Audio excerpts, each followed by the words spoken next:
Okay, so good evening, Assalamu alaikum. Welcome to the first lecture of the chapter friction. और और आज जो है बहुत ज़्यादा इशू रहा है मेरे लैपटॉप में और I don't know what is the reason. Updates हुए हैं और बहुत सारी चीज़ें हुई। इवन अभी भी क्लास 9 में चल रहा था, तो मैं क्लास 9 ले रहा था, तो हो सकता है मे भी बीच में अटक जाए या कुछ हो सकता है, अल्लाह करे ना हो। लेकिन तो जो लेक्चर है वो प्रोपेगेट करेगा, आगे बढ़ेगा। और अगर कोई इशू आता है तो ज़रूर बताइएगा बीच में, ठीक है।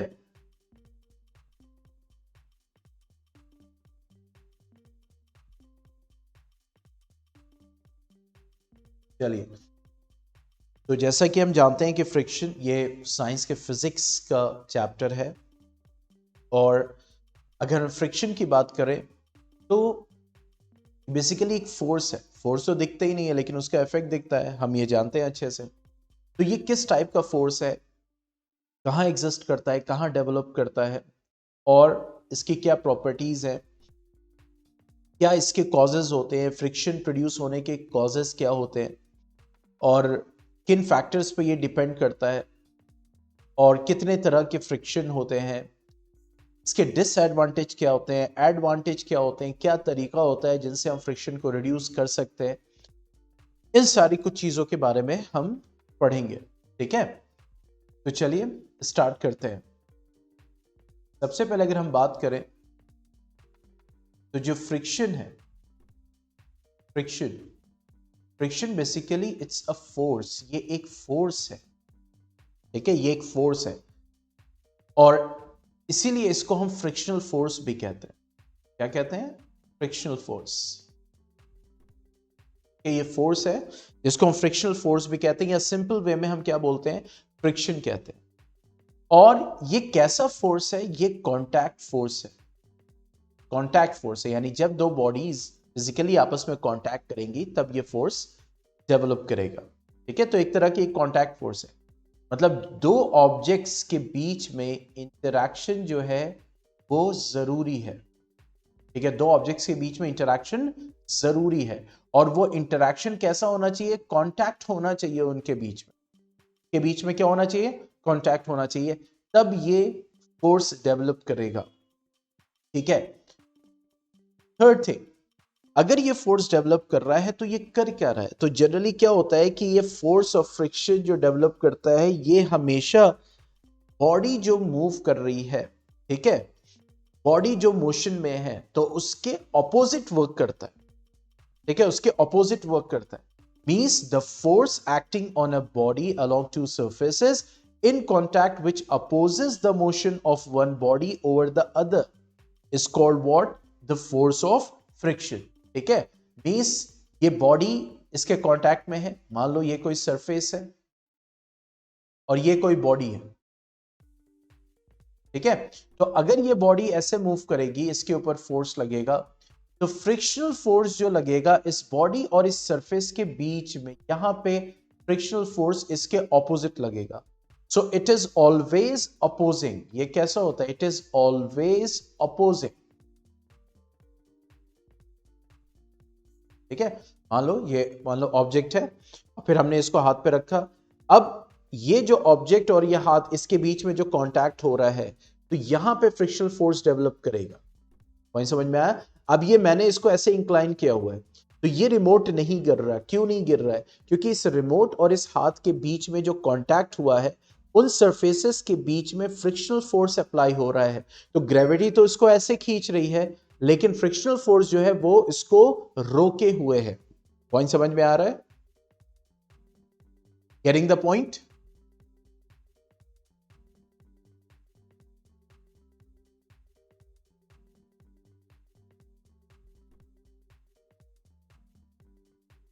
ठीक है। तो इट इज ऑलवेज अपोजिंग। तो अब इसको डिफाइन अगर हमें करना हो तो कैसे डिफाइन करते हैं? Means the force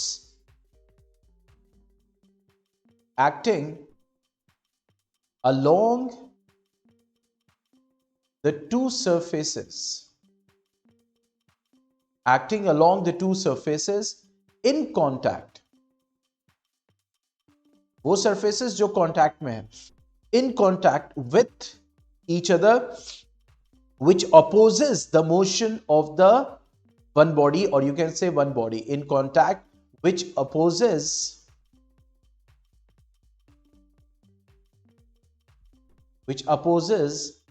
the motion of one body over the other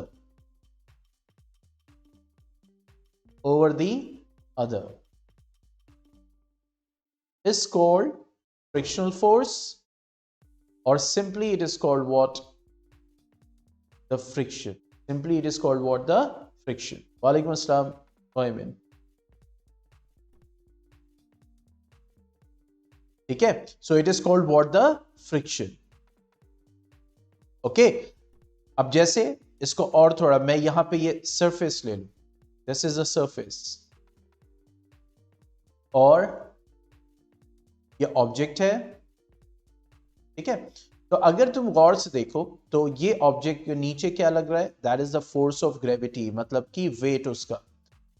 फिर आपने न्यूटन्स लॉ पढ़ा है कि every action has equal and opposite reaction.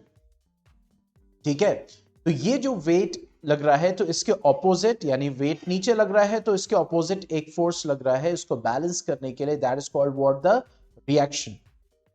Okay, अब आप इस ऑब्जेक्ट को आगे खींच रहे हो, एक फोर्स लगा रहे हो इसको आगे खींचने के लिए. तो ये जो बॉडी और मींस सरफेस के बीच में कांटेक्ट है, इसके बीच में यहां पे अपोजिट फोर्स लगेगा and that will be a frictional force.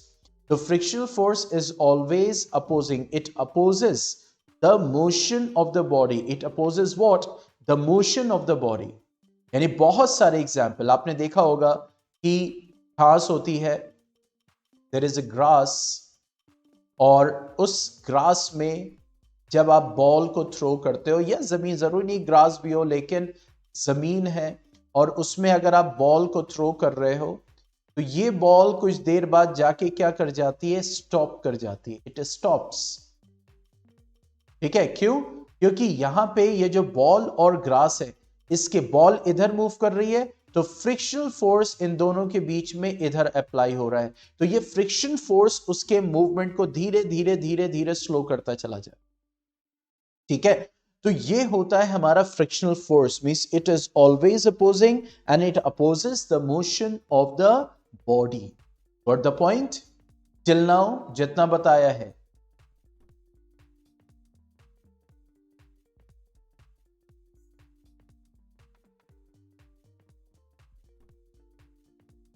अब आगे बढ़ते.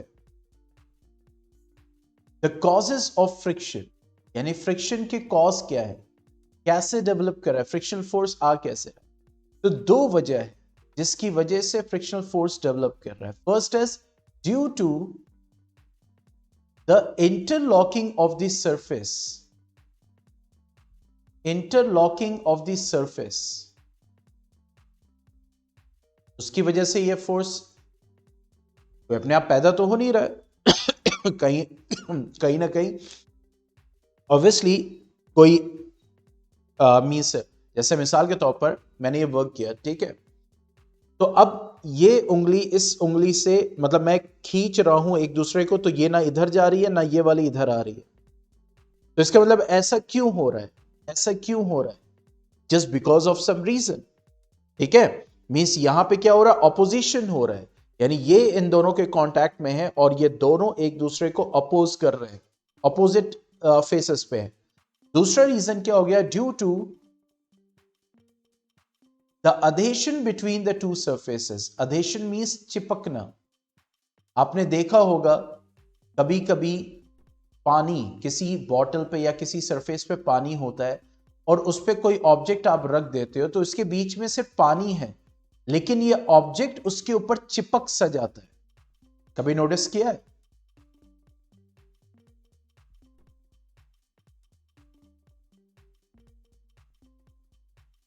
ठीक है, और बहुत मुश्किल से कभी कभी वो छूट रहा है. That's a kind of adhesive force.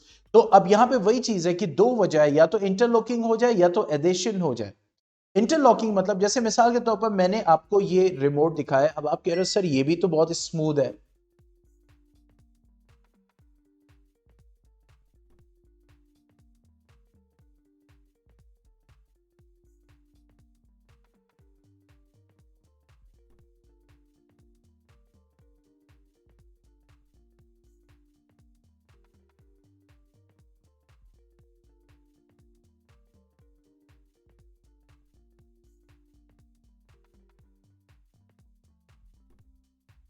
Due to adhesion between the two surfaces.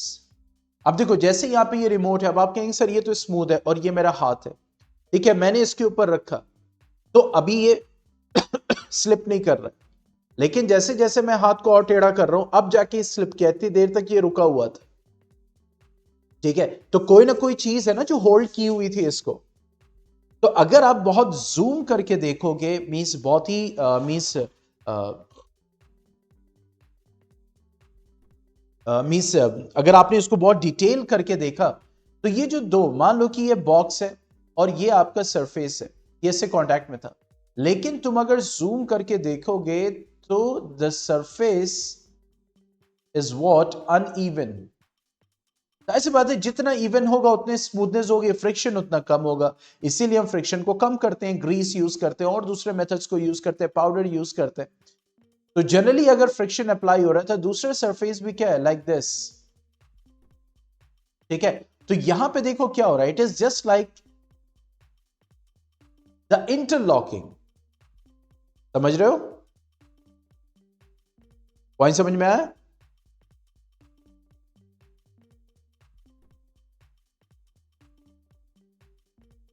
ठीक है, तो इंटरलॉकिंग हो रही तो जाहिर सी बात है, एक तरह से जैसे आप देखो घास है, घास है, इसको और जूम करके देखते, ठीक है, और ये बॉल है।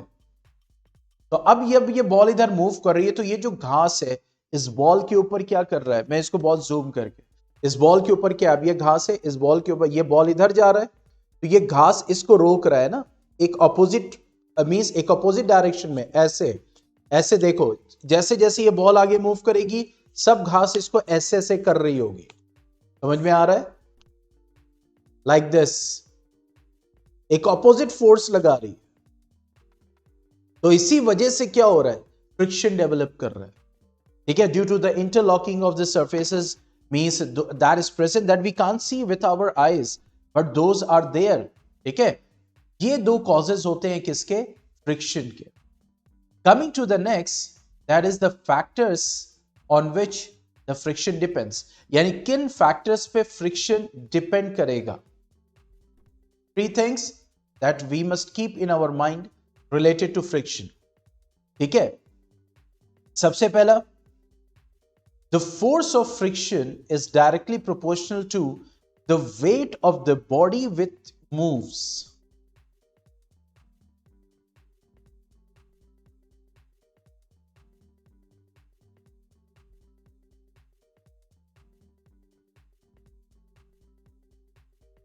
weight of the body which moves। जैसे आपने देखा होगा एक खाली बॉक्स है, उसको आप मूव कराते हो तो उसके ऊपर ज्यादा फोर्स लगाना होता है या कम फोर्स लगाना होता है?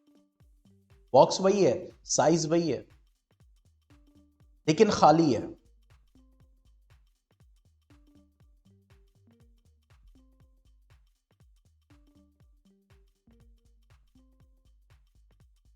Less force. अब मैंने इसमें बड़े बड़े सामान भर दिए, बॉक्स का साइज वाइज वही है,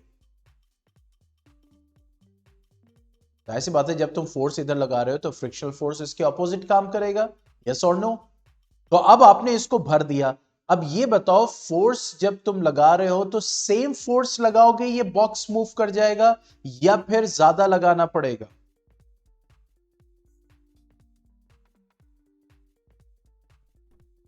मोर फोर्स। तो इसका मतलब क्या हुआ, जब ये बॉक्स खाली था तब भी आपको फोर्स लगाना पड़ा, कम फोर्स लगाना पड़ा क्योंकि फ्रिक्शनल फोर्स भी कम एक्ट कर रहा था।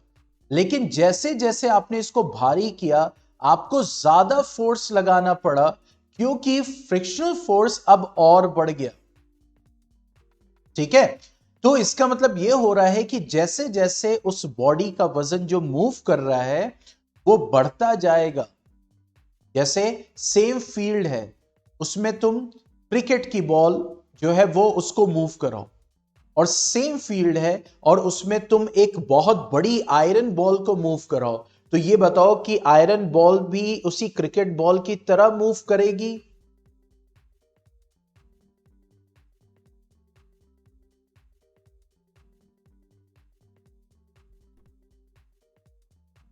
नहीं ना। क्यों? क्योंकि जैसे जैसे उसका वेट, तो फोर्स ऑफ फ्रिक्शन बढ़ता चला जाएगा जब बॉडी का वेट जो है वो इंक्रीज करता चला जाएगा, बॉडी का वेट इंक्रीज कर रहा है। ठीक है, एक तो ये चीज हमें ध्यान में रखनी है। ठीक है, next one, the force of friction, it is very important, the force of friction does not depend on the area of contact, ठीक है, या you can say means surfaces which are in contact, upon the area of surfaces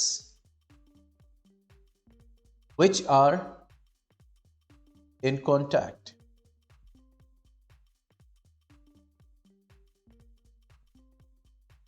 यानी उसके ऊपर depend नहीं करेगा कितना area contact हुआ। देखो बॉक्स है, ठीक है, तो बॉक्स का इतना एरिया जमीन के कांटेक्ट में था, आप फोर्स लगा रहे हो, इधर से फ्रिक्शनल फोर्स लग रहा है, ठीक है, सेम बॉक्स है। अब आपने जब इसको भर दिया तो एरिया ऑफ कांटेक्ट तो उतना ही है, लेकिन फोर्स अब ज्यादा लगाना पड़ रहा है क्योंकि फ्रिक्शनल फोर्स भी उधर से ज्यादा पड़ रहा है। जैसे मिसाल के तौर पर कि आप इधर से भी 10 न्यूटन लगाओ और इधर से भी राइट साइड से भी 10 न्यूटन लगाओ, तो ये तो यही रहेगा ना, क्योंकि जीरो नेट फोर्स क्या हो गया, जीरो हो गया, कैंसिल आउट कर गया। लेकिन अगर आप इधर से 10 न्यूटन लगा रहे हो और इधर से 5 न्यूटन लग रहा है, तो ऑब्वियसली ये इधर मूव करना शुरू कर देगा, क्योंकि इस तरफ जो मींस नेट फोर्स है वो राइट साइड में ज्यादा पड़ रहा है, दैट इज 10 न्यूटन। तो इसी तरीके से जब ये फ्रिक्शनल फोर्स है तो इस फ्रिक्शनल फोर्स से ज्यादा आपको फोर्स लगाना पड़ेगा, तब इस बॉक्स को आप मूव करा पाओगे। समझ में आ रहा है? Newton is the SI unit of force बेटा, SI unit of force, that is Newton.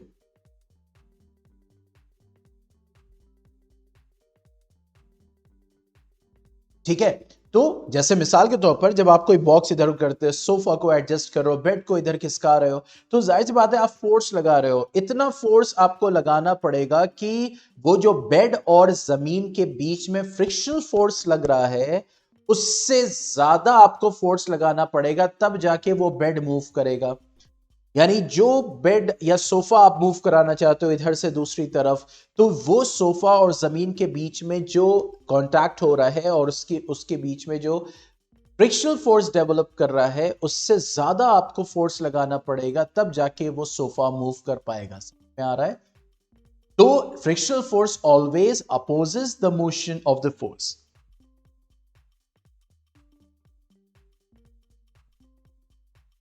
Getting my point? तो frictional force area of contact पे डिपेंड नहीं करेगा, कितना एरिया कांटेक्ट में आया, हां डिपेंड जरूर करेगा weight of the body. Weight बढ़ता जाएगा, फ्रिक्शनल फोर्स बढ़ता जाएगा, ये नहीं कितना भी, उसकी भी अपनी एक लिमिट होगी, फ्रिक्शनल फोर्स बढ़ने की एक लिमिट होगी।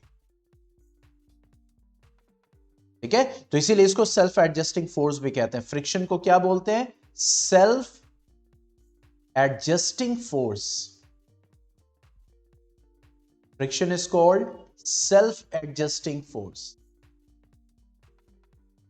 अपने आप को एडजस्ट कर रहा, वेट कम बॉडी का तो फ्रिक्शनल फोर्स कम, वेट ज्यादा बॉडी का तो फ्रिक्शनल फोर्स ज्यादा।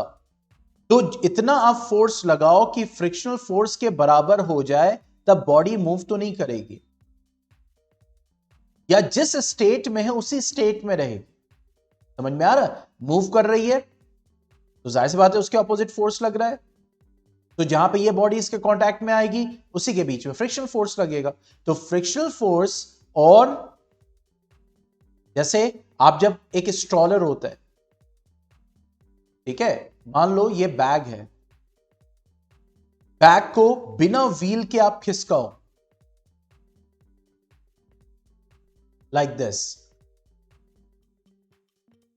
ठीक है, इस बैग को बिना व्हील के खिसकाओ, सिचुएशन ए, इस बैग को व्हील के साथ खिसकाओ, किसमें फोर्स ज्यादा लगाना पड़ेगा?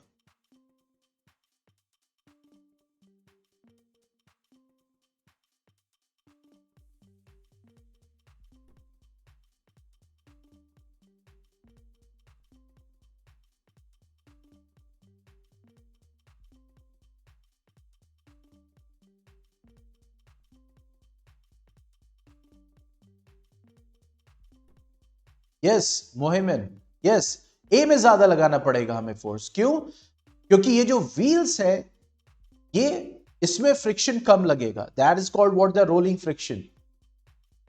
पॉइंट समझ में आया? तो यहां पे वही चीज है, क्योंकि जब हम यहां पे इस बैग को खिसका रहे हैं बिना व्हील्स के, और व्हील्स को जब लगा के खिसका रहे हैं, तो अब ये फोर्स जो हमें लगाना पड़ेगा ये कम लगाना पड़ेगा, आसानी से वो बैग जो है वो डिलीवर हो जाएगा एक जगह से दूसरी जगह। ठीक है, तो यहां पे वही चीज है कि it does not depend on the area of the surfaces which are in contact. Next thing, third thing that you must remember, कि फ्रिक्शन फोर्स किस पे डिपेंड करता है? नेचर ऑफ सर्फेसेस पे, that is the nature of surface. भाई nature of surface means वो surface rough है तो फ्रिक्शन फोर्स ज्यादा लगेगा, वो मींस जो आपका सरफेस है वो स्मूथ है तो फ्रिक्शन फोर्स कम लगेगा, कंपैरेटिवली क्या लगेगा? कम लगेगा। गेटिंग माय पॉइंट और नॉट?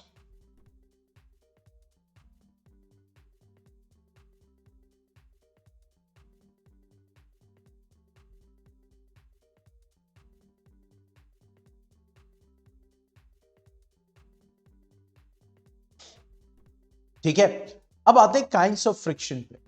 तो there are three kinds of friction. One is the static friction, one is what? The static friction. Okay, next one is the sliding friction or kinetic friction.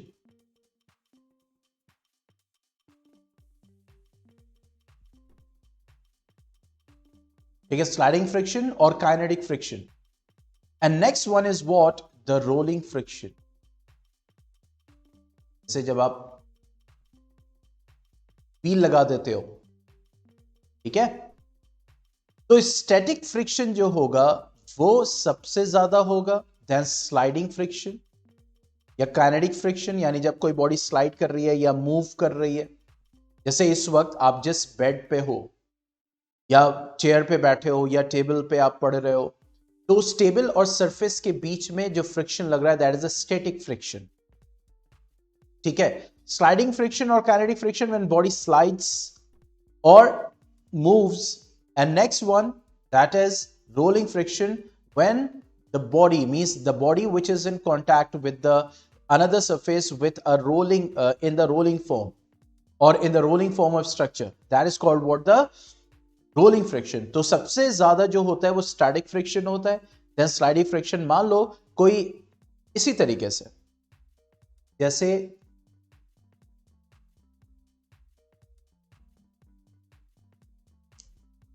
अब जैसे यहां पे ये, ठीक है, अब ये रिमोट इस बॉक्स के कांटेक्ट में, ठीक है, इस वक्त इसके बीच में क्या लग रहा है? Static friction. अब मैं इसको क्या करता हूं, इसको थोड़ा सा टिल्ट करता हूं, अब ये स्लाइड कर रहा है, ठीक है, तो स्लाइड क्यों कर रहा है? क्योंकि अब जो है इसके ऊपर एक्स्ट्रा फोर्स पड़ रहा है, तो इसके और बॉक्स के बीच में जो फ्रिक्शन लगेगा that is a sliding friction, और वो उसकी वैल्यू इस स्टैटिक फ्रिक्शन से कम हो जाएगी। नेक्स्ट वन, अगर यही इसके बीच में इस रिमोट पे और इसमें कोई मैं यहां पे पहिए लगा दूं, व्हील लगा दूं, तो आप देखोगे जैसे मैं करूंगा तो वो स्लाइड से और जल्दी नीचे तेजी से आएगा। आएगा कि नहीं आएगा? क्यों भाई?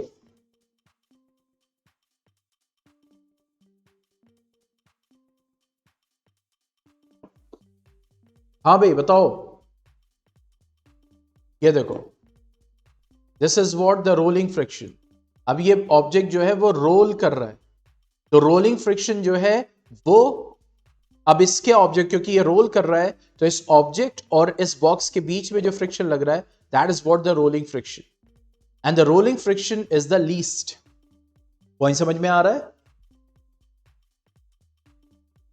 Getting my point, understanding my point?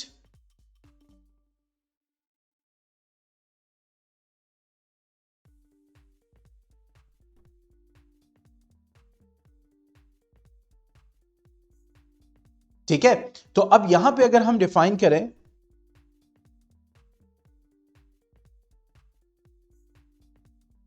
Means तीनों फ्रिक्शंस को, तो स्टैटिक फ्रिक्शन मींस जैसे कि हमने बताया कि अगर स्टैटिक फ्रिक्शन की बात करें तो स्टैटिक फ्रिक्शन वो लग रहा है जब ऑब्जेक्ट जो है वो स्टैटिक पोजीशन में है। ठीक है, क्योंकि जब आप कोई भी चीज मूव कर रहे हो, जैसे मान लो कि आपने इस टेबल को खिसकाना चाहा, आप इसके ऊपर फोर्स लगा रहे हो, तो कितना भी फोर्स लगाओ ये आगे बढ़ जाएगा, चाहे कम फोर्स लगाओ तब भी आगे बढ़ जाएगा।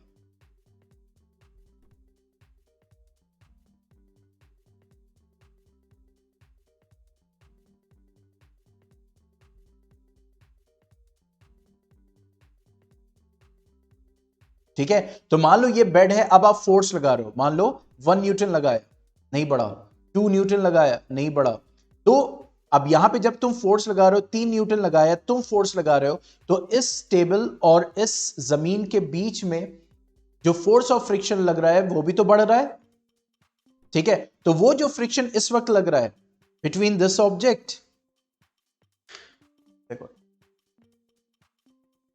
फिर से मैं दिखाता हूं, अब ये रिमोट है, मैं इसको ऐसे टिल्ट कर रहा हूं, ठीक है, अभी भी ये स्लाइड नहीं कर रहा है, कौन सा फ्रिक्शन रिमोट और बॉक्स के बीच में लग रहा है? स्टैटिक फ्रिक्शन, अभी भी स्टैटिक फ्रिक्शन लग रहा है जो इसको रोके हुए है, स्टैटिक फ्रिक्शन। लेकिन जैसे जैसे मैं टिल्ट कर रहा हूं तो फोर्स जो इसके ऊपर रिमोट के ऊपर लग रहा है दैट इज ग्रेविटी, अब वो बढ़ता जाएगा, अब ये बढ़ता जा रहा है, अब जाहिर सी बात है अनबैलेंस भी होगा, बढ़ता जा रहा है बढ़ता जा रहा है बढ़ता जा रहा है। ठीक है, अभी भी नहीं खिसक रहा है, देखो अभी भी नहीं खिसक रहा है, अभी भी, तो इसके बीच में क्या लग रहा है? Static friction. अब ये खिसका, तो अब जब ये स्लाइड किया तो अब इन दोनों के बीच में क्या लगेगा? Sliding friction. ठीक है, तो इतनी देर तक जब जो रिमोट था वो नहीं खिसक रहा था फोर्स लगने के बावजूद, तो वो जो फ्रिक्शन फोर्स लगा हुआ था बीच में that is called what? The static friction. Sliding friction जब दो सरफेसेस हैं और one slides over one means other, तो उसके बीच में जो फ्रिक्शन लगता है that is called what? The sliding friction. और रोलिंग फ्रिक्शन जब दोनों सरफेसेस में एक जो है दूसरे के ऊपर क्या करे? रोल करे, तो उसके बीच में जो फ्रिक्शन लगेगा that will be called as what? The rolling friction. तो स्टैटिक फ्रिक्शन जो रहेगा वो सबसे ज्यादा रहेगा then kinetic friction, then the rolling friction. This will static friction will be greater than the kinetic friction than the rolling friction. Point समझ में आ गया?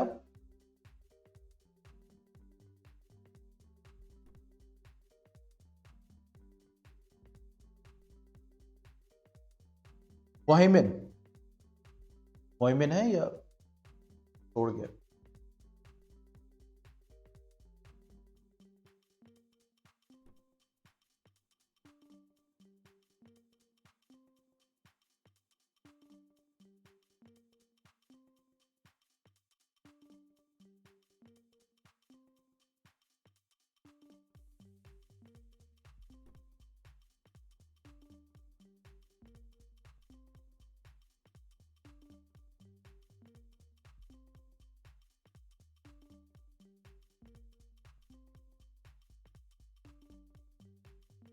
ठीक है, चलिए अब एक और बात बताते हैं आपको, लिमिटिंग फ्रिक्शन ये क्या है?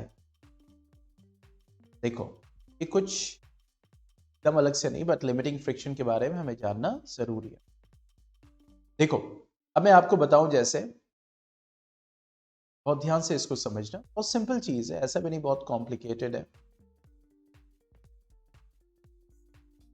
अब अब मान लो ये बॉक्स है और ये बॉक्स एक सरफेस पे रखा हुआ है।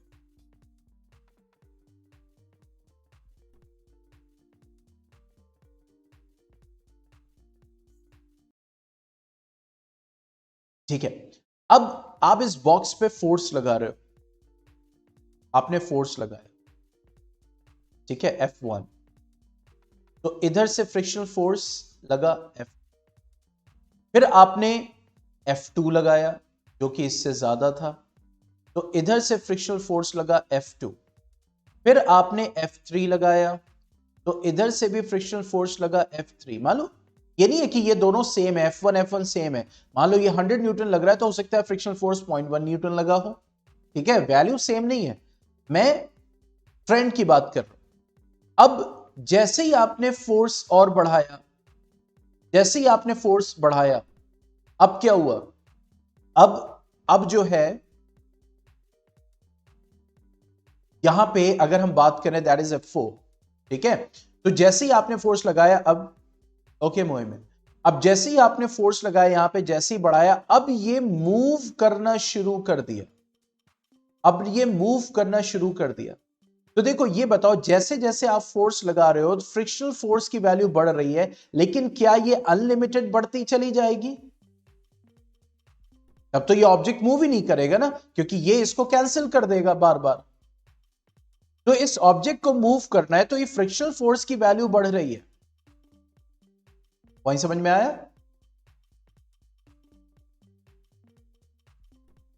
लेकिन एक लिमिट तक बढ़ेगी, एक लिमिट तक बढ़ेगी फ्रिक्शनल वैल्यू। ये नहीं कि आप जितना फोर्स लगा दे और ये भी बढ़ता चला जाएगा, बढ़ता चला जाएगा, बढ़ता चला जाएगा, नहीं। और ये नहीं है कि इस ऑब्जेक्ट और इसके बीच में से फ्रिक्शनल फोर्स ही लग रहा है, और भी दूसरे फोर्सेस काम कर रहे हैं, बट अभी हम यहां पे कॉन्सेप्ट को समझ रहे हैं, ठीक है। तो यहां पे फ्रिक्शनल फोर्स, तो इसकी अपनी एक लिमिट है, वहां तक ये बढ़ेगा, नहीं तो आप तो फोर्स लगाते ही जाओगे, ऑब्जेक्ट बढ़ेगा ही, मूव ही नहीं कर पाएगा। तो यहां पे वही चीज है कि वो लिमिट है, तो वो लिमिट जहां पे, अच्छा ये इस वक्त फ्रिक्शन ये कौन सा लग रहा है? स्टैटिक फ्रिक्शन, बताया था, अभी एग्जांपल भी दिया था, डेमोन्स्ट्रेट भी किया था। अभी जो लग रहा है एक ऑब्जेक्ट रेस्ट में, आप उसको फोर्स लगा रहे हो लेकिन अभी भी नहीं बढ़ रहा, और फोर्स लगा रहे हो नहीं बढ़ रहा, और फोर्स लगा रहे हो नहीं बढ़ रहा, और फोर्स लगा बढ़ा, वो मूव किया। तो इसका मतलब इसके ऑब्जेक्ट और इस जमीन के बीच में जो लग रहा था ये कहलाएगा स्टैटिक फ्रिक्शन, जो उसको रोके हुआ था, ठीक है। तो इसकी लिमिट है, तो ये जो लिमिट है जहां तक वो static friction means the maximum force of friction when the block is just starting to move. The maximum force of friction, the maximum force of friction when the block has just started to move, अभी अभी बस move करना शुरू किया,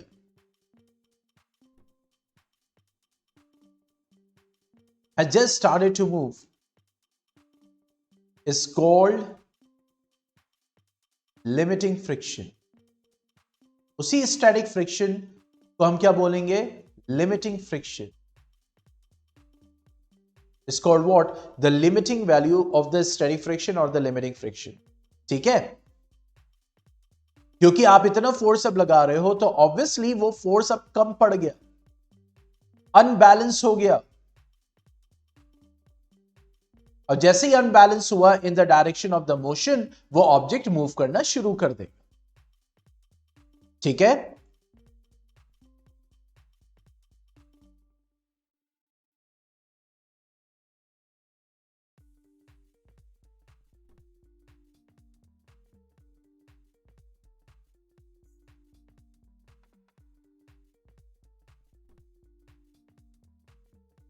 अब आते हैं why it is called necessary evil.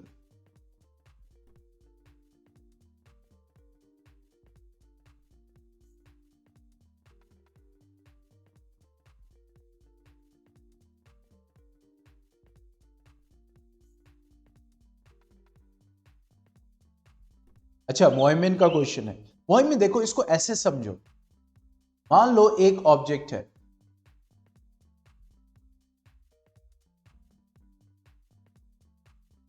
कोई एक आदमी है और दूसरा आदमी इसके ऊपर फोर्स लगा रहा है, ये भी इधर फोर्स लगा रहा है और ये भी इधर फोर्स लगा रहा है, तो इसके फोर्स लगाने की अपनी एक लिमिट है ना।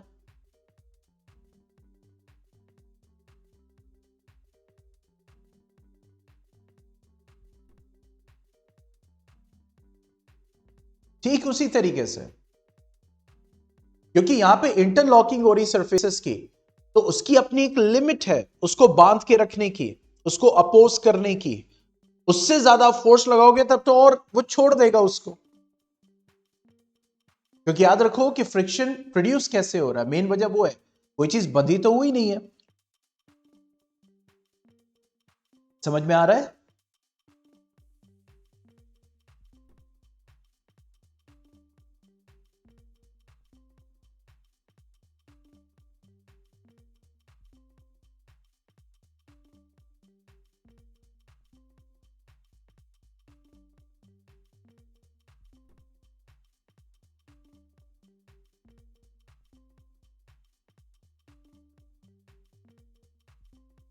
Wait a second.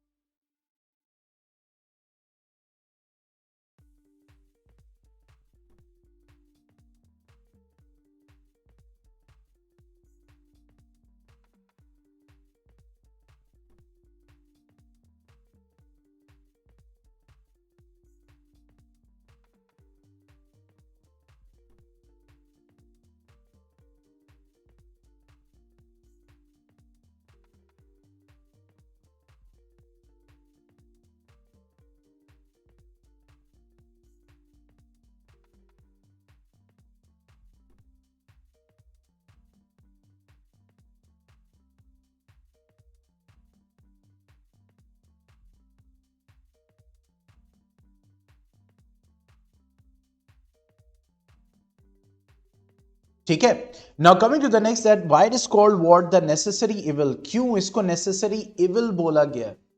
जरूरी है लेकिन गलत। देखो क्यों, क्योंकि इसके अपने एडवांटेज है और अपने डिसएडवांटेज है। ठीक है, क्योंकि जो ये मींस बहुत सारे ऐसे वर्क है, मतलब हम जो बोल पाते हैं, हम जो चल पाते हैं, हम जो लिख पाते हैं, बहुत सारी चीजें, जैसे जो रोड है जिस पे कार रन कर रही है, वो कर पा रही सही से because of the friction.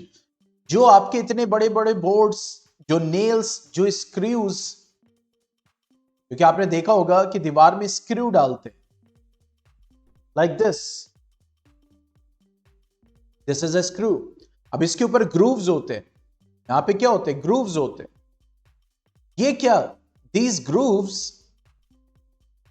they increase what? The friction. और जब ये इंसर्ट किया जाता है दीवार में या उसमें, तो ये ग्रूव्स फ्रिक्शन को इंक्रीज करते हैं, जिसकी वजह से ये होल्ड कर पाते हैं और इस पे आप कितनी बड़ी बड़ी चीजों को टांग पाते हैं। समझ में आया? यही फ्रिक्शन है जिसकी वजह से हम ब्रेक्स लगा पाते हैं और बहुत सारी चीजें। ठीक है, फ्रिक्शन की वजह से ही कर पाते हैं, फ्रिक्शन ना हो तो फिर हम वो चीज ना कर पाए। लेकिन इविल क्यों है? जरूरी है क्योंकि जिंदगी के बहुत सारे ऐसे मींस आप कहते हो कि मींस काम होते हैं और हमारे डेली रूटीन का पार्ट होता है जो फ्रिक्शन डिपेंडेंट है, वरना वो कर ही नहीं पाएंगे। लेकिन इविल क्यों है? क्योंकि जाहिर सी बात है ये क्या करता है? हीट, यानी जब फ्रिक्शन होगा, अब देखो वही चीज है, अब यहां पे हमें ठंड लग रही है, मैं ऐसे ऐसे कर रहे हैं, तो अब ये हाथ गर्म हो रहे, क्यों? Because of friction. लेकिन यहां पे ये जरूरी है ना। लेकिन वही मशीन है, वहां पे जाहिर सी बात मशीन वर्क कर रही है, पार्ट्स वर्क कर रहे हैं, अब वहां पे हम लुब्रिकेंट को यूज करते हैं इसीलिए ताकि फ्रिक्शन कम हो सके। नहीं तो अगर फ्रिक्शन ज्यादा होगा तो फिर क्या होगा? पार्ट्स आपस में टकराएंगे, डैमेज होगा, हीट प्रोड्यूस होगी, मशीन खराब होगी और एनर्जी का लॉस होगा। दूसरा, आपने देखा होगा कि रोड रफ है, तो अगर कोई एक्सीडेंट या इस टाइप के होते हैं, जितनी रफ चीज होगी तो क्या होगा? उतना ज्यादा वियर एंड टियर होता है। कार के टायर वायर देखो क्या होते हैं, चल रहे धीरे धीरे फट जाते हैं, खराब हो जाते हैं, घिस जाते हैं। तो नुकसान तो है, लेकिन नुकसान के साथ साथ फायदे भी ज्यादा हैं। इसी वजह से इसको कहा जाता है नेसेसरी इविल। पॉइंट समझ में आ रहा है? Why it is called the necessary evil?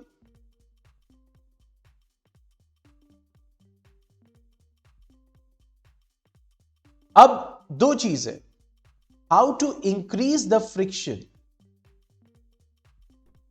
Friction को कैसे बढ़ाए जहां पे जरूरत है।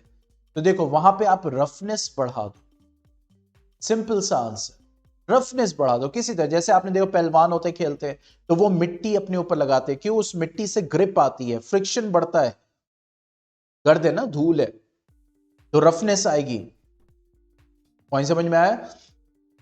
इसी तरीके से ग्रूव्स आपने देखा होगा, ग्रूव्स बढ़ा दो। जैसे आपके सोल होते हैं चप्पलों के, जूतों के, तो उसमें ग्रूव्स बने होते हैं, वो इसीलिए होते हैं ताकि फ्रिक्शन इंक्रीज होकर ग्रिप बनी रहे, स्लिप ना करें। और देखा होगा जहां पे ये एकदम फेड कर जाता है वहां पे ये स्लिपरी हो जाता है, स्लिपरी। ठीक है, तो increase the friction means roughness को हम बढ़ा दें। And way to reduce the friction, how to reduce the friction, तो बहुत सारे मेथड है फ्रिक्शन को रिड्यूस करने के। क्या क्या? वी कैन यूज पाउडर, जिससे फ्रिक्शन कम हो सकता है। आपने देखो कैरम खेलते हैं, पाउडर स्प्रे करते हैं, फ्रिक्शन कम हो जाता है। सिंपल, कैसे फ्रिक्शन रिड्यूस करें? यस, दूसरा कैसे फ्रिक्शन रिड्यूस करें? देखो फ्रिक्शन, आप रफनेस इंक्रीज करोगे, फ्रिक्शन इंक्रीज करेगा, तो वही रफनेस डिक्रीज करो जिस वजह से भी, मतलब स्मूथनेस को बढ़ाओ, स्मूथनेस को बढ़ाओ, तो फ्रिक्शन रिड्यूस होगा। When you will increase the smoothness, the friction will reduce. ठीक है, तो पाउडर, लुब्रिकेंट यूज करते हैं, बहुत तरह के लुब्रिकेंट यूज होता है, ग्रीस यूज किया जाता है, ऑयल यूज करते हैं फ्रिक्शन को रिड्यूस करने के लिए, बॉल बियरिंग्स यूज किया जाता है। आपने देखा होगा व्हील्स के, और फिर जो हैंडल्स होते हैं, व्हील्स होते हैं, उसमें बीच में बॉल्स पड़ी होती हैं। ठीक है, तो ये जो बॉल बियरिंग्स होती हैं किस लिए? क्योंकि ये क्या करेंगे? रोल करेंगे। तो जब रोल करेंगे तो we know that rolling friction is minimum, सबसे कम होता है रोलिंग फ्रिक्शन। ठीक है, और कैसे हम फ्रिक्शन को रिड्यूस कर सकते हैं? व्हील को यूज करके।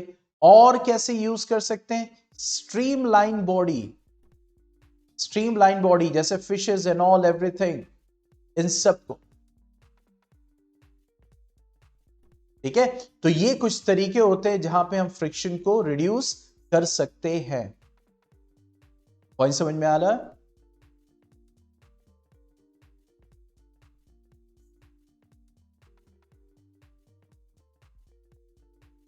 Now coming to the last topic, and that is friction due to fluids.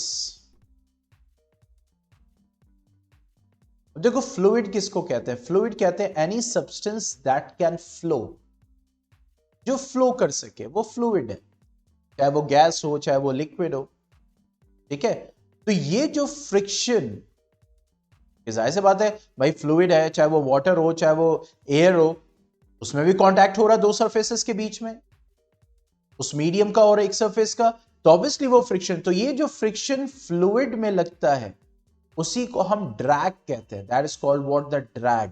Drag is what? The friction which is you can say experienced or which is exerted by the fluids, यानी fluids जो friction लगाते हैं उन friction force को हम क्या बोलते हैं?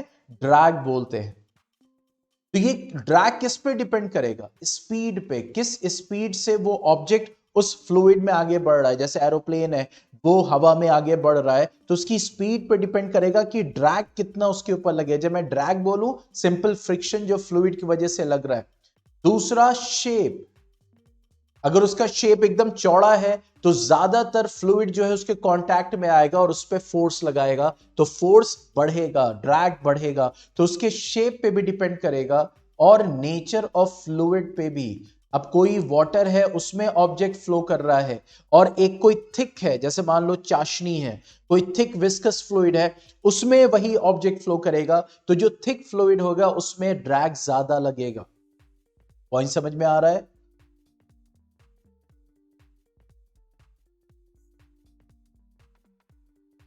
तो स्पीड बढ़ेगी, ड्रैग बढ़ेगा, शेप पे डिपेंड करेगा और नेचर पे भी डिपेंड करेगा। इसीलिए फ्लूइड में जनरली जो शेप रखा जाता है वो क्या कहलाता है? Streamlined shape. आपने देखा होगा फिशेस, व्हेल्स, डॉल्फिन्स और आपकी सबमेरीन्स और आपकी बर्ड्स, ये इन सब की बॉडी क्या होती है? ठीक है, स्ट्रीमलाइन। क्यों स्ट्रीमलाइन होती है? बिकॉज इट ऑफर्स, क्योंकि मैंने बताया ना शेप पे डिपेंड करेगा, it offers less resistance, come resistance पड़ता है। इसे आपने देखा होगा जो मेट्रो वेट्रो होती है उसका भी शेप कैसा होता है? एरोडायनेमिक्स कहते हैं उसको, ताकि जब वो फास्ट मूव करे तो ज्यादातर हवा जो है वो क्या कर जाए? क्रॉस कर जाए, तो इसकी स्पीड पे कोई फर्क ना पड़े। पॉइंट समझ में आया? क्योंकि जो ड्रैग लग रहा है इस वक्त, जो हवा इसके ऊपर फ्रिक्शनल फोर्स लगाएगी तो उसके शेप पे भी डिपेंड करेगा। ठीक है, गॉट द पॉइंट?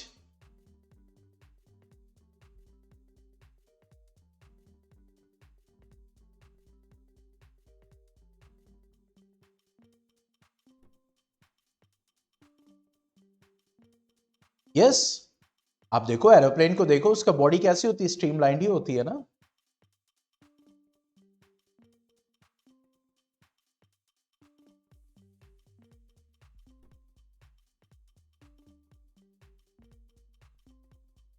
और कोई डाउट, और कोई क्वेश्चन?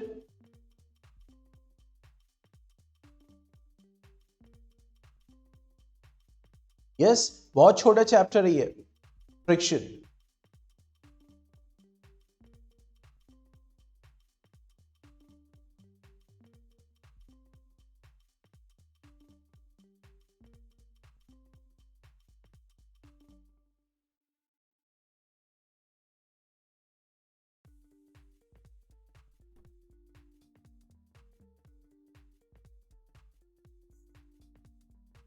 कोई क्वेश्चन, कोई डाउट? नहीं तो फिर वाइंड अप करते हैं।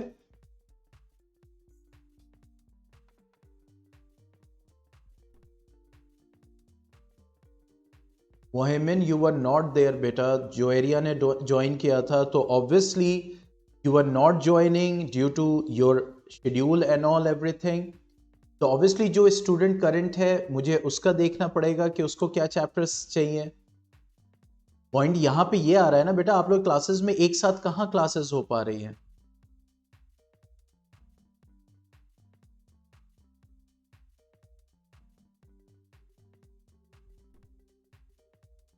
What I finished yesterday?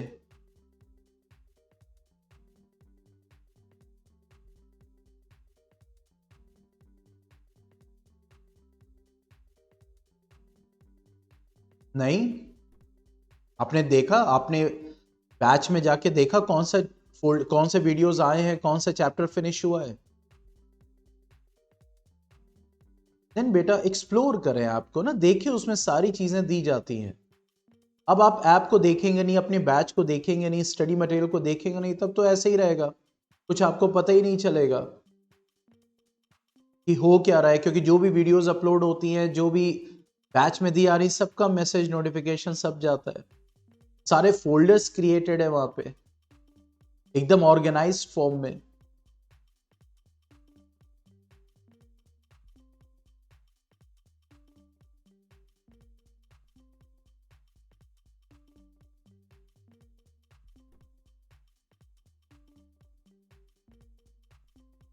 तो वही ना, क्योंकि जुवेरिया ने ज्वाइन किया, आप नहीं ज्वाइन कर पा रहे थे, तो अब जुवेरिया को कुछ चैप्टर समझने थे।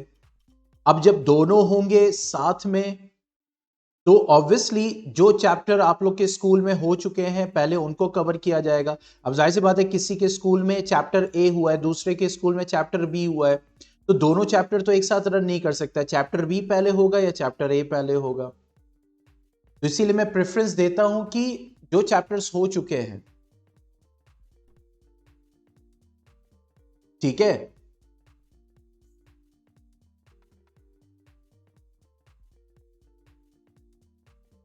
मीन्स यू आर टेलिंग और मीन्स आस्किंग मी?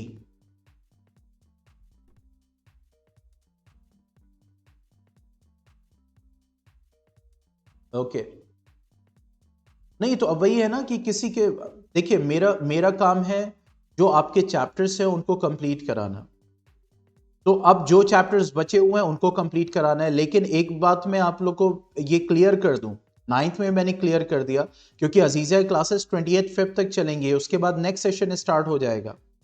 और जब आप लोग ज्वाइन नहीं करते हैं, क्लासेस नहीं हो पाई हैं, आप लोग भी जानते हैं आप लोग का कोर्स कितना लैगिंग चल रहा है।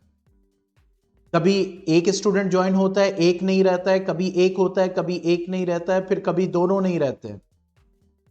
And you can also see from the details, आप लोग के ऐप में सारी डिटेल्स मौजूद हैं, कितना एब्सेंट आप लोग हुए, कितने दिन क्लासेस नहीं की। तो अगर कोई स्टूडेंट नहीं होगा, वो जो क्लासेस जिस दिन उस दिन नहीं रन कर पाएंगी, तो फिर ऑब्वियसली कोर्स नहीं फिनिश हो पाएगा, क्योंकि कोर्स फिनिश होने के लिए रेगुलर क्लासेस चलना बहुत जरूरी है। इस चीज को प्लीज आप लोग समझें।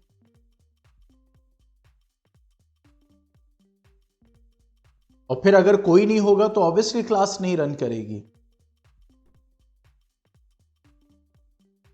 और फिर जब जाहिर सी बात है एक स्टूडेंट है, दो स्टूडेंट है, या एक स्टूडेंट एक कुछ दिन के लिए, एक हफ्ते के लिए ज्वाइन कर रहा है, फिर दूसरा स्टूडेंट अगले एक हफ्ते के लिए ज्वाइन कर रहा है, तो पढ़ाने वाला तो बहुत कंफ्यूज रहेगा कि पढ़ाएं क्या। बाकी मैं तो अपने हिसाब से फिर चलूंगा ना भाई, जो चैप्टर रह गए उनको फिनिश करा देना है, लेकिन उसके लिए टाइम चाहिए, रेगुलरिटी चाहिए। कभी मेरे साथ इशू आ सकता है, कभी आपके साथ इशू आ सकता है, इसलिए मैंने जुवेरिया को भी बोला रेगुलर रहिए, जिस दिन कोई नहीं होगा उस दिन क्लास नहीं, तो वो दिन फिर निकाल दीजिए। फिर ये नहीं होगा कोर्स कंप्लीट करने के लिए मुझे क्लासेस आगे, क्योंकि मैं नहीं जा सकता, नेक्स्ट सेशन मुझे स्टार्ट करना होगा। तो 28th Feb is the last day, working day of Azizia for this session. उस दिन सब खत्म हो जाएगा, 10th 9th 8th सब खत्म हो जाएगा, क्योंकि मुझे नया सेशन स्टार्ट करना होगा। समझ रहे हैं? तो ये बात आप लोग ध्यान में रखिएगा। ये नहीं है कि कोर्स अगर नहीं हो रहा, हम नहीं ज्वाइन कर रहे हैं, या कोई दूसरा स्टूडेंट नहीं ज्वाइन कर रहा, क्लास नहीं हो पा रही, तो आगे बढ़ता रहेगा। ऐसा नहीं हो पाएगा।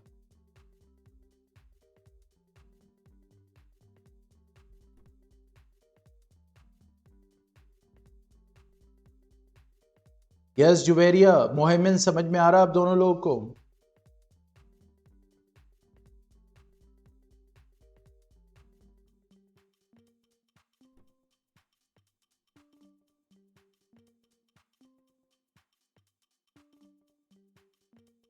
नाइन्थ में भी यही है, 9 के भी स्टूडेंट्स को मैंने बोल दिया, क्योंकि वो लोग भी रेगुलर नहीं, कभी कोई ज्वाइन कर रहा है, कभी कोई ज्वाइन कर रहा है, कभी एकदम नहीं है। एक चैप्टर कंप्लीट होने में 9th में 1.5 महीना लग गया, आज जाके कंप्लीट हुआ है ग्रेविटेशन चैप्टर। ज्वाइन ही नहीं कर रहा कोई, क्लास कहां से रन करेगी? अब सिर्फ 1.5 महीना बचा है सेशन एंड होने में, तो मैंने बोल दिया जितना कवर हो जाएगा उतना करूंगा मैं। हालांकि अजीजिया में पहले, इससे पहले कभी नहीं हुआ, नेवर एंड एवर, कि कोई कोर्स फिनिश ना हुआ हो। इवन एक स्टूडेंट भी बैच भी रहा है, तब भी कोर्स कंप्लीट हुआ है।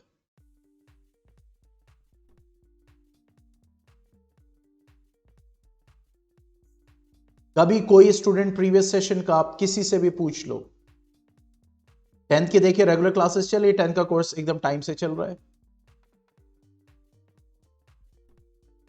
उनका फिनिश भी हो जाएगा बहुत जल्दी इंशाल्लाह।